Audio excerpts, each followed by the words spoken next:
Fin décembre dernier, j'ai commencé les Chroniques avec l'ère Kimetsu où je revenais sur le manga et l'évolution de sa popularité. La vidéo vous avait d'ailleurs beaucoup plu, même si de mon point de vue, elle me reste un peu en travers de la gorge, car plus je la vois, plus je remarque d'erreurs et plus ça m'embête. Donc cette vidéo sert un peu de complément slash remake à l'ère Kimetsu, bien que je vais plus me concentrer sur le côté oriconesque et sur la vie oriconesque de Kimetsu no Yaiba, sur ses débuts assez timides, son ascension assez hésitante, et sur le pourquoi du comment. À une époque où le manga de Kyoto Gotoge semblait stagner et déjà avoir fait son temps, son incroyable ascension l'a amené des sommets que personne n'avait jamais atteints. Bienvenue dans le troisième épisode des Amanori-kun Focus qui va revenir sur la vie de Kimetsu no Yaiba.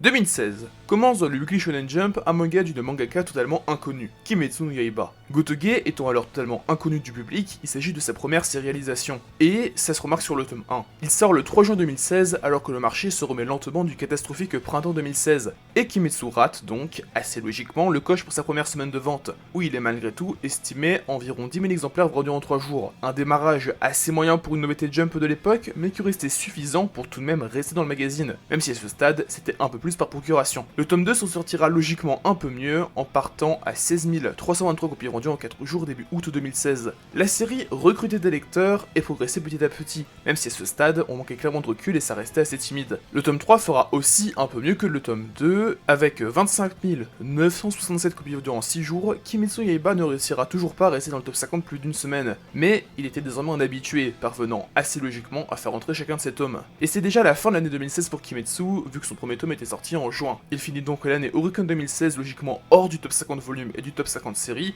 avec donc maximum 1 187 573 ventes. Bien évidemment, Kimetsu n'aura pas atteint ce chiffre de vente et je l'estime à environ 350 000 ventes sur 2016, soit environ 116 000 ventes par volume. Chiffre qui me semble assez cohérent par rapport aux stats qu'il affichera après, mais aussi par rapport au début de vie des titres du Jump aujourd'hui, avec notamment Dead Unluck qui part un peu comme Kimetsu. Aucun chiffre de tirage n'est disponible sur l'année 2016, mais vous allez voir que tout va très vite changer. Sur 2017, le tome 4 est le premier à sortir sur l'année Oricon, vu qu'il en réalité sorti fin 2016. Et autant dire que ça sortira plus que bien. Avec 21 815 ventes en 3 jours, il réalisera ce qui était de loin le meilleur démarrage de la série à l'époque, tout en ne parvenant toujours pas à rester 2 semaines dans le top 50. Mais c'est à partir du tome 5 que la série va commencer à vraiment accélérer. Le tome 5, paru le 3 mars 2017, partira à 41 476 copies vendues en 3 jours, soit quasiment le double du score du tome 4 avec le même nombre de jours de vente aux premières semaines. Il sera également le premier tome de la série qui parviendra à rester 2 semaines dans le top 50. Il atteindra un total de 65 822 copies vendues en 10 jours, et donc dès début 2017, Kimetsu no Yaiba s'inscrivait comme un titre extrêmement attractif qui commençait pour de bon sa marche en avant, et autant dire qu'il était temps. Le tome 6 fera encore une fois encore mieux que le tome 5, car en partant à 65 937 copies vendues en 6 jours, il se vendra plus en 6 jours que le tome 5 en 10. Le tome 6 il y aura aussi une deuxième semaine de présence un peu plus faible, en perdant pas mal d'avance sur le tome 5, tout en restant loin devant lui. Le tome 6 quittera le top 50 avec un total de 84 742 ventes en 13 jours. Le tome 7 fera encore une fois encore mieux que le tome 6. Avec 57 083 copies vendues en 3 jours, il signera ce qui était à l'époque le meilleur démarrage du manga, comme chacun des tomes précédents bien évidemment. Cependant, contrairement au tome 6, il fera lui aussi une excellente deuxième semaine, pour atteindre 96 527 copies vendues en 10 jours. Le tome 8 marquera lui un tournant dans la vie commerciale de la série. Il sera le premier tome à passer le cap des 100 000 et même des 120 000 copies dans l'Oricon, et sera le premier tome qui parviendra à rester 3 semaines dans le top 50. Il partira à 81 312 copies vendues en 7 jours, démarrage légèrement supérieur à celui du tome 7, ce qui était donc assez décevant par rapport à la progression qu'on avait l'habitude de voir. Mais il va surtout signer une excellente deuxième semaine pour un titre ayant une première semaine de vente complète. Il atteindra 109 936 copies vendues en 14 jours, et même s'il perd sa légère avance sur le tome 7, le tome 8 signera une troisième semaine de présence sans comparaison possible, vu qu'à ce stade, les autres tomes étaient déjà sortis du top 50. C'est avec ce tome 8 que se finira l'année Oricon 2017 pour Kimetsu no Yaiba. Il fera une entrée remarquée dans le top 50 série où il finira 37ème pour 1 193 204 copies vendues, même si le fait que 2017 soit une année très négative aide pas mal le manga de Gotoge, vu que par exemple, en 2016 pour le même chiffre, il n'aurait été que 49ème. Le tome le plus vendu de l'année sera assez surprenamment le tome 6, qui atteint 168 522 copies vendues. Et je dis que c'est assez surprenant parce que d'habitude, c'est le premier tome paru qui est en tête, là où ici, c'est donc le troisième. Côté tirage, on aura des chiffres dès le tome 6. Kimetsu passera le million de tirages dès sa sortie, puis le cap des 1 500 000 tirages à la sortie du tome 8. Dans une année 2017 très morose, Kimetsu était un peu vu comme une relève assez hésitante, dans le sens où le manga progressait, oui, vu qu'il comptait environ 175 000 lecteurs à ce moment-là, mais qu'il ne montait pas non plus très haut, et surtout, il était loin dans la hiérarchie du Jump, vu que The Promised Neverland avait eu des débuts bien plus remarqués. Enfin, passons en 2018. L'année commencera avec un tome 9 à la vie un peu étrange. Si il fera une meilleure première semaine que le tome 8, avec ici 88 438 ventes en 7 jours, son avance va complètement fondre dès sa seconde semaine, vu qu'il ne cumulera que 110 090 ventes en 14 jours, ayant moins de 100 copies d'avance sur le tome 8, et il ne réussira pas à rester 3 semaines dans le top 50. Est-ce que Kimetsu était déjà en apogée? C'était à voir. Le tome 10 sera le premier tome avec 3 jours de vente en première semaine depuis le tome 7, et autant dire qu'il va à nouveau marquer un gros gap. Avec 65 000 ventes, 861 copies vendues en 3 jours, il s'est quasiment autant vendu que le tome 6 en 6 jours, et a de l'avance sur le tome 5 au bout de 2 semaines, sans oublier son avance sur le tome 8 et 9. Bref, c'était le meilleur démarrage de la série. Il atteindra 118 511 ventes en 10 jours, et aura quasiment rattrapé ses prédécesseurs sur le plan numérique pur, malgré ses 4 jours de vente en moins. Il atteindra 133 976 copies vendues en 17 jours, et continuera donc la marche en avant de la série. En étant plus vendu que le tome 9 en 14 jours, et quasiment autant que le tome 10 en 10 jours, le tome 11 fera à nouveau un démarrage record pour la série, en devenant le premier tome de la série qui passera le cap des 100 000 ventes en première semaine, avec 112 386 ventes en 7 jours. Il quittera le top 50 au bout de 2 semaines, avec 134 374 copies vendues en 14 jours, plus au total jamais affiché à l'époque par un tome de Kimetsu dans l'Oricon, en étant en avance sur le score qu'affichait le tome 10 en 17 jours. Cependant, le tome 12 va aussi se rater en ramenant la série au niveau du tome 10. Et s'il se rattrapera sur ses deuxième et troisième semaines, Kimetsu no Yaiba semble avoir un certain plafond de vente, et le tome 13 confirmera ses craintes. Si sa première semaine supérieure à celle du tome 12 lui permettra de garder un peu d'avance, ses deuxième et troisième semaines seront derrière celles de son prédécesseur. Il quittera le top 50 avec un total de 146 318 copies vendues en 17 jours, ayant donc environ 8000 copies d'avance sur le tome 12, alors qu'au départ, après sa première semaine, il avait plus de 10 000 copies d'avance. Les semi-échecs relatifs des tomes 12 et 13 n'entacheront en rien l'année 2018 de Kimetsu no Yaiba, qui reste malgré tout très bonne. Avec 1 345 053 copies vendues, le manga de Kyoru Gotoge finit 24ème sur l'année. Le tome le plus vendu de l'année sera encore une fois le deuxième tome paru, avec ici le tome 10. Une année qu'on peut clairement séparer en deux, avec d'un côté les tomes 9 à 11, qui marquent une nette progression, et de l'autre les tomes 12 et 13, qui montreront le début d'une apogée, avec une série n'arrivant décidément pas à passer le cap des 150 000 ventes dans le top 50. Côté tirage, Kimetsu continuera sa marche en avant, il passera de 1,5 million à 3 millions avec le tome 13. Son tirage total avait quand même doublé en une année, preuve que la série continue malgré tout de recruter des lecteurs. Puis 2019 arriva, et avec lui, l'anime. 2019 commence avec un tome 14 dans la ligne des tomes 12 et 13, avec une progression très faible en première semaine, et une deuxième semaine qui restera aussi assez pauvre. Pour la première fois de l'histoire de Kimetsu no Yaiba, un tome en deuxième semaine était en retard sur son prédécesseur, et le tome 14 sortira du top 50 en ayant du retard sur son prédécesseur, ce qui n'est jamais bon signe. Mais l'anime arriva au bon moment. La première semaine d'avril 2019 était là, avec l'anime, mais aussi le tome 15. Et commençons par ce dernier justement. Le tome 15 sera le deuxième tome à passer le cap des 100 000 exemplaires en première semaine, avec ici 4 jours de vente, ce qui était alors de très loin le meilleur démarrage de la série. Il confirmera en deuxième semaine en atteignant 159 717 copies vendues en 11 jours, en passant donc ce fameux cap des 150 000 exemplaires que la série n'arrivait pas à passer depuis presque un an, mais il sera aussi le premier tome qui parviendra à rester 4 semaines dans le top 50. Et même si je vous liste que ces 4 premières semaines, sachez qu'il sera resté quelques semaines de plus, et qui passera le cap des 200 000 exemplaires vendus. Concernant le boost de l'anime en lui-même, il suivra un rythme très correct dès le départ. Kimetsu no Yaiba vendra entre 135 000 et 200 000 copies par semaine entre avril et fin juin 2019. Le manga finira 12ème au premier semestre 2019 avec un peu plus d'1 million de ventes. Il entrera par la suite dans le top 10 dès le mois de juin, où il affichera un total d'environ 2 450 000 ventes, 2019 étant déjà sa meilleure année de vente. Mais c'est à partir de juillet que tout va s'accélérer. Le tome 16 sera le premier tome à pleinement bénéficier de l'anime, et il montrera à quel point Kimetsu allait devenir bien plus grand. Il partira à 225 102 copies vendues en 4 jours, chiffre astronomique quand on sait que le tome 15 mettait un peu plus d'un mois à passer le cap des 200K. C'était une première semaine 2 fois supérieure à la première semaine du tome 15, qui comprenait aussi 4 jours. À ce moment-là, on était alors en droit de penser que le tome 16 allait après se ramasser et calmer le jeu, la hype liée à l'anime ayant énormément resserré ses ventes. Sauf que pas du tout en fait. Il signera aussi les deuxième, troisième et quatrième semaines tout aussi astronomiques pour un manga qui ne possédait alors que 200 000 lecteurs. Kimetsu semblait s'être libéré d'un poids. Il arrivera à 357 346 ventes en 25 jours, soit à peu près le même niveau que Seven Deadly Sins à l'époque. Et il arrivera même à rattraper et dépasser ses prédécesseurs. Le tome 1 atteindra le mythique cap du demi-million lors de la semaine du 19 au 25 août 2019, semaine de la diffusion de l'épisode 21 de l'anime. Alors que la série approchait les 5 millions de ventes sur 2019, cap qu'elle franchira la semaine suivante, Kimetsu continuera de grimper. Le tome 1 passera le cap des 600 000 ventes lors de la semaine du 16 au 22 septembre, puis le tome 17 arriva. On l'a vu, le tome 16 amenait Kimetsu au niveau de Seven Deadly Sins, manga majeur des 3 dernières années. Le tome 17 amènera le manga de Kyoru Gotoge au niveau des Haikyuu, Tokyo Ghoul ou autres mangas du début des années 2010, car avec 368 502 copies vendues en 3 jours, il se vendra plus en 3 petits jours que le tome 16 en 25.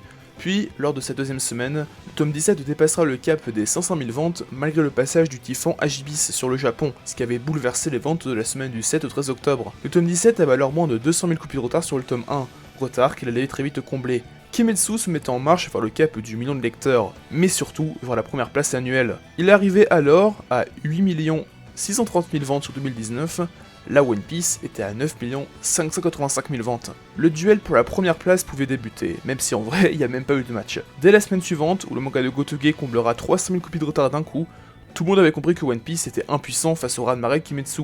Ce dernier passera devant le manga d'Eiichiro Oda dès la semaine suivante, en devenant également le 4ème manga de l'histoire du Top Oricon à dépasser le cap des 10 millions de ventes sur une année, après One Piece, Attack on Titan et Seven Deadly Sins. Et en restant sur le tome 17, la 4ème semaine l'emmènera chercher le niveau de vente de Kingdom. Inattendu est sans doute le terme le plus approprié pour décrire l'année Oricon du manga de Kyoru Gotoge. Celui qui était en début d'année un manga au succès correct avec 200 000 ventes par tome, était devenu capable d'aller chercher One Piece, et d'inscrire ce qui était à l'époque la 9ème meilleure performance de l'histoire de l'Oricon.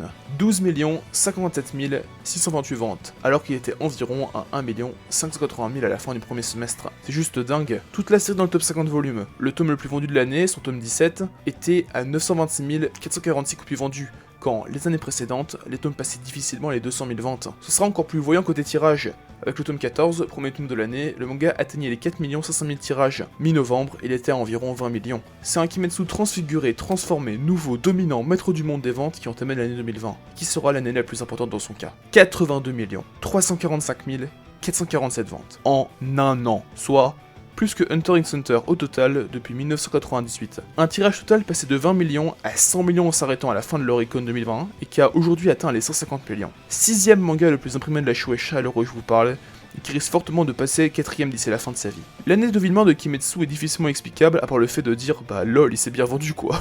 L'année commencera comme 2019 s'est arrêté, le manga de Kyoru Gotoge écoulant millions sur millions. Il faut aussi noter que là en 2019, seule une semaine pour Kimetsu était supérieure au million de ventes, à savoir la semaine de sortie du tome 17. Ici, seules 15 semaines sur 53 seront en dessous de ce million de ventes. Début décembre 2019, le tome 18 explosera les compteurs, avec 950 829 ventes en 5 jours, alors que le manga ne comptait alors qu'un peu plus de 1,1 million de lecteurs. Avec le tome 18, Kimetsu devenait 3ème sur le plan des 3ème semaines, derrière One Piece et SNK et devant Nana. Il passera l'ultra symbolique cap du million dès sa 2ème semaine, pour finalement atteindre presque 1,5 million de ventes au bout de 26 jours de vente. En février 2020, le tome 19 partira à 1 378 361 copies vendues en 6 jours. Cependant, sa progression sera plus faible que n'importe quel tome. Là où le tome 18 vendait 95,1% de son tirage initial en 5 jours, le tome 19 vendait 92,1% de son tirage initial en 6. La hype commençait à osciller et le léger décalage du tome 19 va rester et même s'accentuer. Alors, bien évidemment, il battra les records lors de sa sortie, mais aujourd'hui, là où les ventes de Kimetsu sont homogènes à peu près partout, le tome 19 reste l'un des moins bien vendus de la série. À partir du tome 20, Shueisha arrêtera de limiter les tirages. Le tome 18 était imprimé à 1 million d'exemplaires, le tome 19 à 1,5 million, le tome 20 sera imprimé à 2,8 millions avec une édition limitée, comme les 3 tomes suivants et complétant la série. J'assemble donc que ces deux chiffres, puisque sur les 4 semaines qui nous intéressent, les limités des tomes 21 et 20 sont restés plus de 4 semaines,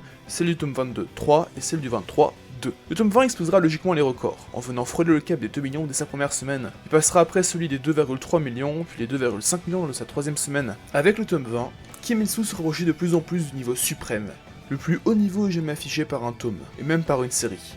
à savoir le niveau de One Piece de 2010 à 2012. Et cela se poursuivra avec le tome 21. Cependant, étant handicapé par sa première semaine à 3 jours, il marquera une progression numérique pure assez faible, la plus faible pour un tome de Demon Slayer post-animé. Car à partir du tome 21, inclus, bien évidemment, tous les tomes auront une première semaine à 3 jours, dans le cas de Demon Slayer évidemment. Ce qui handicape forcément les performances.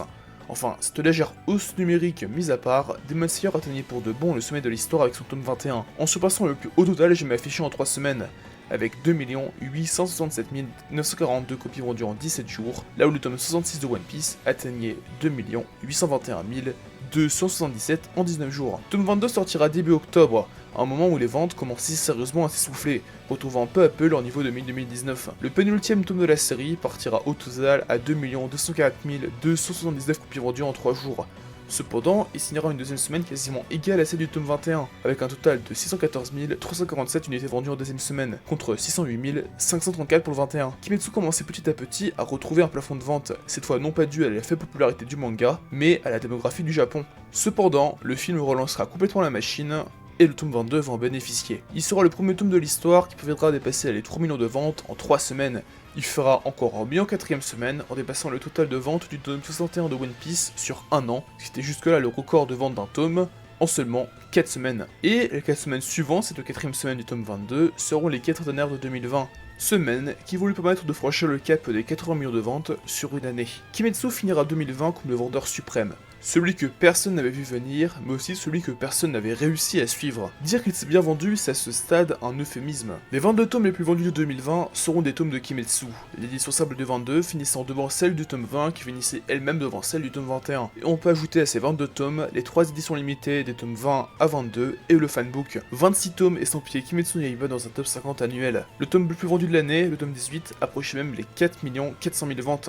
Côté tirage pur, le manga commencera l'année à 25 millions à la sortie du tome 18, il passera les 40 à la sortie du 19, puis suivra une évolution linéaire sur le reste de l'année, plus 20 millions à chaque tome, 60 au tome 20, 80 au 21, le manga passera après le mythique cap des 100 millions de tirages à la sortie du tome 22, en égalant SNK ou JoJo's Bizarre Adventure par exemple. Il égalera ensuite Bleach à la sortie du tome 23 avec 120 millions de tirages, et aujourd'hui il est stabilisé autour des 50 millions, en devenant le 8ème manga à passer ce cap, et au vu de ce rythme actuel, il devrait pas montrer bien plus haut. J'estime que Kimetsu terminera aux alentours des 165 millions de tirages, en devenant ainsi le 4ème manga le plus imprimé de la Shueisha, derrière le trio mythique One Piece, Dragon Ball, Naruto, et devant Slam Dunk. Mais après 2020, boosté par son film et la sortie du tome 23, Kimetsu réalisera ce qui est tout simplement le meilleur mois de l'histoire, avec 12 millions de ventes sur décembre 2020. Le tome 23 explosera tous les records, en passant aisément les 3,4 millions de sa première semaine de vente, et en se vendant plus en 3 jours que le tome de One Piece le plus vendu sur son année de parution. Il n'y a plus aucune source de comparaison en fait là, Kimetsu a tout niqué. La performance du tome 23 se passe tout simplement de commentaires, tant elle a symbolisé parfaitement la vie Oricon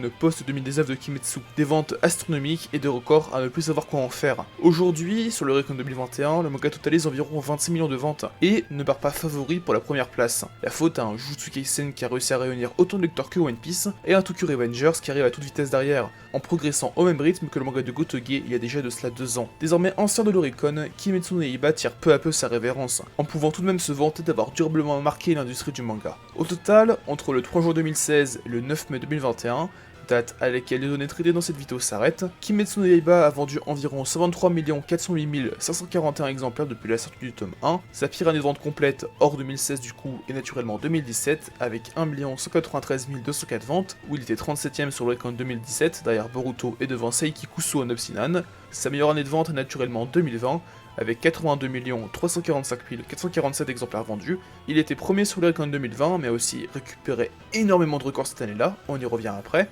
Concernant les tomes en eux-mêmes, le tome qui a quitté le top 50 avec le plus petit chiffre est naturellement le tome 2, avec 16 323 ventes. Le recordman de la série reste donc le tome 23, qui avait son édition simple quitté le top 50 avec 4 821 044 ventes en 15 semaines, 5 571 044 ventes en ajoutant les 750 000 éditions limitées, puis au total je m'affichais par un tome dans le top 50. Côté record pur, je vais vous en afficher un maximum, bien que je ne les traiterai pas tous. Je ne m'attarderai donc pas sur chacun d'entre eux, vu que je vais vous revenir un peu sur l'ensemble des records. Kimetsu no Yaiba a tout simplement tout détruit, mais il n'a pas encore eu tous les records non plus. Par rapport aux performances pures en elles-mêmes, il lui manque le record de la meilleure deuxième semaine, qui est toujours détenu par le tome 68 de One Piece. Les tomes 22 et 23 l'ayant loupé de très peu. Il y a aussi notamment le record des plus hauts tirages, qui appartient toujours à One Piece avec son tome 67, et le tome 68 je crois, mais je ne suis plus vraiment sûr. Kimetsu a eu beaucoup de records certes, mais il n'a pas tout eu, même si clairement on s'intéressera plus à ce qu'il a obtenu en un an et demi, ce qui est juste astronomique. Pour vous dire, Kimetsu possède le record de la meilleure première semaine, de la meilleure troisième semaine, de la meilleure quatrième semaine, de la meilleure cinquième semaine, de la meilleure sixième semaine, et je suis pas vraiment allé au-delà, mais c'est très probable qu'il possède aussi les records des meilleures septième, huitième et neuvième semaines. Mais rien de sûr pour ça, je les ai pas affichés non plus. C'est le premier manga qui a passé les 40 millions, les 50 millions, les 60 millions, les 70 millions et les 80 millions sur une année de vente uniquement. Y a rien d'autre à dire en fait, c'est astronomique. Et là je ne vous parle que du domaine du manga, car le film a aussi tout déglingué, et la licence en elle-même aussi. Les romans ont trusté l'Oricon des Night Novels, je crois avec lequel les romans sont mélangés, pendant un très long moment. Pareil pour les singles de Lisa, Gourange et Omola, qui ont trusté aussi l'Oricon des singles musicaux. Kimetsu s'est transformé en un monstre qui est devenu la culture japonaise. Y a rien d'autre à dire, c'est absolument fou. Bien, arrêtons là cette parenthèse record et retournons un peu à la vidéo. Je vous ai parlé au début de la vidéo du terrible printemps 2016. Mais qu'est-ce qui s'est passé début 2016? Un peu de contexte. On sort alors de 2 années excellentes, les meilleures années de la Oricon. Et là, boum, près de 10% des lecteurs partent.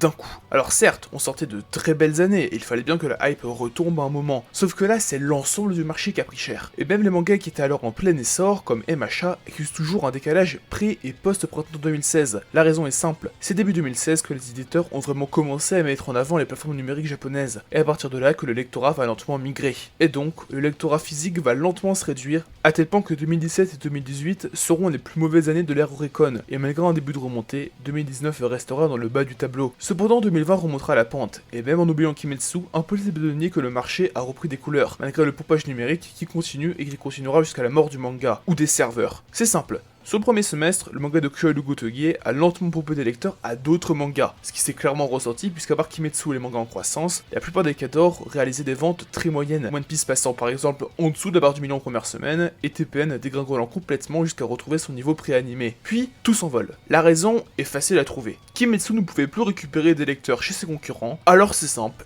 Il en a ramené d'ailleurs, dans dehors du monde du manga. Et ses lecteurs, après avoir lu Kimetsu no Yaiba, sont allés tester d'autres titres. C'est encore une fois ce qu'on a remarqué au fur et à mesure que l'année avançait. Tout au long du premier semestre 2020, les ventes de backlog des autres mangas ont augmenté, alors que les ventes du nouveau volume baissaient également. Sans doute dû au pompage de Kimetsu, et même à la période qui n'était pas très propice, Covid, tout ça. Sur le second semestre, les ventes de backlog ont continué d'augmenter, mais les ventes de nouveaux volumes se sont stabilisées, ou sont même reparties à la hausse selon les mangas. Après 3 années de lent déclin du marché physique, Kimetsu s'est ramené et a relancé la machine d'un coup comme ça. C'est vachement beau à dire et vachement beau à voir. Alors on n'a aucune source par contre noir sur blanc que oui, merci Kimetsu, tu as relancé le marché physique, mais ça se voit en fait. Et surtout, c'est déjà arrivé. Et puis, ok, supposons que Kimetsu n'y est pour rien du tout. Trouvez-moi une raison valable qui veut que après 2 années et demie à être pompé par le marché numérique, d'un coup, le marché physique reparte à la hausse et signe une année record et que 2021 est sur les mêmes auspices et même semble être la meilleure année de l'histoire de l'Oricon. Trouvez-moi une raison autre que Kimetsu amener de nouveaux lecteurs. Sachant que l'argument du Covid marche mais pas totalement, vu que le marché numérique a aussi beaucoup plus augmenté. Donc les lecteurs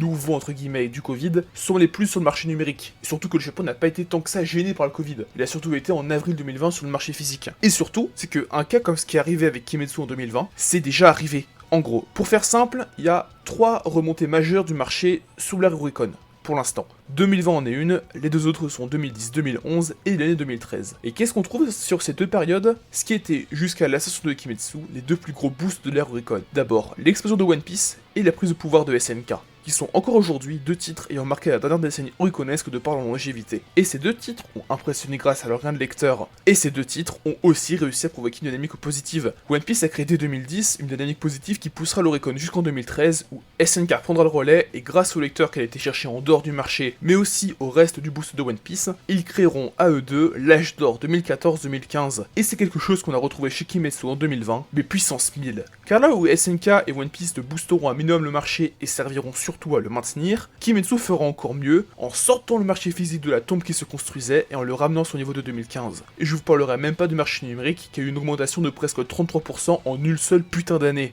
Alors bien évidemment, attribuer tout le mérite à Kimetsu serait criminel, je l'ai déjà dit et je le redirai. Le fait que le lectorat soit resté, c'est parce que les autres mangas ont été très attractifs, et donc que les nouveaux lecteurs de Kimetsu soient restés. Mais surtout, Kimetsu a aussi changé la manière dont un manga se comporte face à des mises en avant. La génération qui éclot, celle de Spike Family, Kaiju Number 8 ou encore Undead Unluck, n'a pas le même comportement que celui que pouvait avoir MHA ou IQ par exemple. Ici, soit les mangas sont directement ultra mainstream et grimpent de plus en plus vite les échelons, avec par exemple Spike Family qui est l'un des mangas à avoir atteint le plus rapidement le cap des 10 millions de tirages, ou encore Kaiju Number 8 qui atteint rapidement celui des 1 million de tirages, soit les titres stagnent très vite, mais montent très haut de la moindre mise en avant. Undead Unluck grimpe assez lentement, pourtant il a été très bien boosté par sa victoire au Tsugi no Kuru Manga Award en août 2020. Je pourrais aussi vous parler du cas Susuno Frieren qui monte de plus en plus vite, ou même Tokyo Revengers, manga certes bien plus vieux, mais qui, à cause de sa mise en avant assez tardive, se comporte comme la nouvelle génération. Nous sommes bel et bien dans un nouvel âge de l'Oricon. Après 8 années marquées comme étant clairement un âge d'or dominé par One Piece et où de nombreux mangas ont pu vivre leur heure de gloire, les 3 années suivantes s'imposeront comme le lent déclin du physique, un âge du déclin inexorable jusqu'à quasiment retomber au niveau de 2008. Puis, depuis 2019, Kimetsu no Yaiba, manga jusque-là inconnu du mangaka tout aussi inconnu, a bouleversé les hiérarchies en place en s'imposant comme le nouveau leader du monde du manga. Les précédents leaders sont tombés et se font de la masse. Les jeunes pousses se disputent désormais le trône alors que Kimetsu no Yaiba est l'un des seuls mangas qui peut se vanter de prendre fin au sommet de sa gloire, avec environ 6 millions de lecteurs et en étant de loin le manga qui a le plus marqué le Japon lors de la décennie 2010. C'était Kimetsu no Yaiba, mais l'ère Kimetsu Oriconesque ne fait elle que commencer. Merci à tous d'avoir suivi cet Oricon Focus qui revenait sur la vie de Kimetsu no Yaiba. J'espère que vous aurez découvert pas mal de trucs, et notamment que la vie de Kimetsu n'était pas si monotone que ça. J'espère aussi que ce nouveau format des focus vous a plu, c'était un peu ce que je voulais faire à la base, et je suis décidé de me lancer avec Kimetsu, manga que je connais le mieux pour sa vie oriconesque. Je prépare déjà le deuxième épisode, et j'ai quelque chose à vous proposer. Soit je reviendrai sur la vie de 2006 à 2020 de Kingdom, soit sur la vie de The Promised Neverland, soit sur la vie très mouvementée de Attack on Titan, Shingeki no Kyojin ou L'Attaque des Titans. N'hésitez pas à me proposer votre choix en commentaire, ou même d'autres idées de manga si vous avez des suggestions. Sur ce, moi je vous dis à la prochaine pour la Manocon 22, la Manocon semestrielle et la Macronique épisode 4. Amano, out!